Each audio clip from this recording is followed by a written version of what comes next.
Ya, pemirsa dialog kita lanjutkan masih bersama Bupati Teluk Bintuni Petrus Kasihio. Pak Bupati, tadi kita di segmen sebelumnya sudah berbicara soal banyak ya bagaimana pengembangan sumber daya manusia, sumber daya alam di Teluk Bintuni seperti itu. Tadi kita mungkin bisa mengelaborasi lebih lagi nih Pak terkait dengan tenaga kerja tadi. Tadi kan pastinya ada banyak sekali program-program dari pemerintah terkait dengan pengembangan SDM, tadi melalui vokasi, kemudian juga bentuk sarana prasarana yang sementara dikembangkan. Sejauh ini perkembangan dari pengembangan SDM ini seperti apa Pak? Bisa mungkin dielaborasi lebih lagi? Ya, kalau kita lihat ini berdasarkan testimoni dari anak-anak kita yang lulus di P2 Tim, mereka itu sampai hari ini sudah bekerja, sebagian besar sudah direkrut bekerja. Tapi karena pandemi COVID, ada yang dirumahkan. Kita berharap nanti selesai pandemi COVID, mereka bisa kembali bekerja lagi. Karena sebenarnya kualitas dan kemampuan mereka itu cukup mumpuni. Mereka mendapatkan sertifikasi nasional, BNSP, dan juga mendapat sertifikasi internasional yaitu ICTB. Sehingga mereka bisa bekerja di mana saja di seluruh dunia. Memang pernah ada ya yang sudah ke luar negeri, di Malaysia pernah bekerja, dan mereka tidak pernah dikomplain oleh perusahaan penerimanya. Itu bekerja di sektor migas juga? Ya, di sektor migas. Jadi mereka ada yang punya keahlian di bidang scaffolder, rigger, di rig lepas pantai, ada yang bekerja di electrical, ada yang pipe fitter, dan macam-macam. Mereka dilatih sesuai dengan kebutuhan di industri. Nah, jadi ke depan tidak hanya itu, kita ingin kembangkan lagi sesuai dengan kebutuhan. Kalau nanti ke depan di industri petrokimia nanti dikembangkan, maka kita akan sesuai dengan kurikulumnya dengan kebutuhan yang ada di industri petrokimia. Jadi program ini tetap berlanjut sesuai dengan kebutuhan pasar. Saya kira mungkin pusat pelatihan sejenis ini baru pernah ada di Papua atau di Indonesia Timur ya, yang bisa menghasilkan ya anak-anak kita yang, karena mereka setelah lulus mereka menguasai bahasa Inggris, ya mereka menguasai ya, keterampilan di bidang industri dan migas, dan yang paling penting bahwa yang kita latih adalah karakternya, merubah karakter mereka dari karakter dulu santai menjadi seorang pekerja yang militan, disiplin. Nah, itu tuntutan pekerja dunia usaha, sehingga kita latih mereka. Anda tidak bisa lagi seperti dulu santai-santai, harus bekerja sesuai dengan irama yang ada di industri, seperti itu. Mau tidak mau pembangunan karakter juga harus dipertimbangkan seperti itu ya Pak ya. Oke Pak Bupati, berarti kalau kita total nih, jadi tenaga kerja yang siap pakai saat ini berapa? Kalau berdasarkan yang hasil dari P2 Tim saja untuk yang levelnya semi skill ya, kita ada sekitar 500 lebih yang sudah siap. 500 lebih. Sudah ada dari 500 itu 200 lebih yang terpakai di LNG Tangguh, sisanya disebarkan ke tempat-tempat yang lain. Ya, kita selalu pantau Pak, Ibu, keberadaan mereka di mana-mana kita pantau. Dari P2 Tim selalu membuat komunikasi lewat medsos di mana mereka berada. Anak-anak itu setelah kita latih tidak hilang kontak dengan pusat pelatihannya. Jadi selalu kita ikuti. Di mana kalau dia belum bekerja kita suruh bersabar. Nah, kalau udah bekerja kita tanya bagaimana dengan suasana kerja, bagaimana kondisinya. Nah, jadi selalu ada hubungan terus dengan semua yang pernah alumni dari P2 Tim. Tapi sejauh ini keluhan-keluhan dari mereka yang didistribusikan di sejumlah daerah ada nggak sih Pak?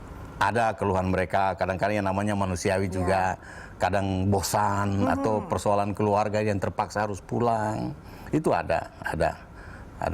Kita, tapi jumlahnya kecil dibandingkan yang memang ingin, karena kalau kita lihat rata-rata gajinya ya lumayan lah, di atas 5 sampai 8 juta.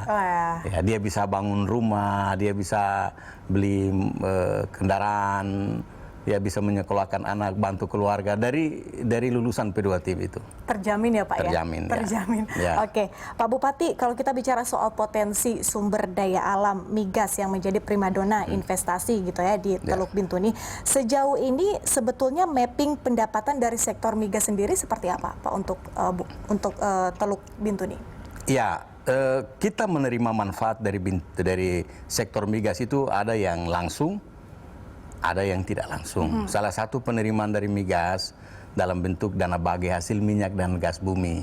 Setiap kali produksi LNG di lifting oleh Kementerian Keuangan dan Kementerian SDM, lalu nanti hak daerah akan disalurkan kembali ke daerah. Itu akan menjadi modal pembangunan dalam sumber penerimaan APBD kami.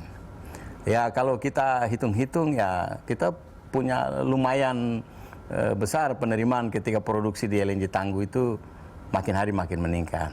Katakanlah 30% dari penerimaan APBD kita itu berasal dari dana bagi hasil minyak dan gas bumi.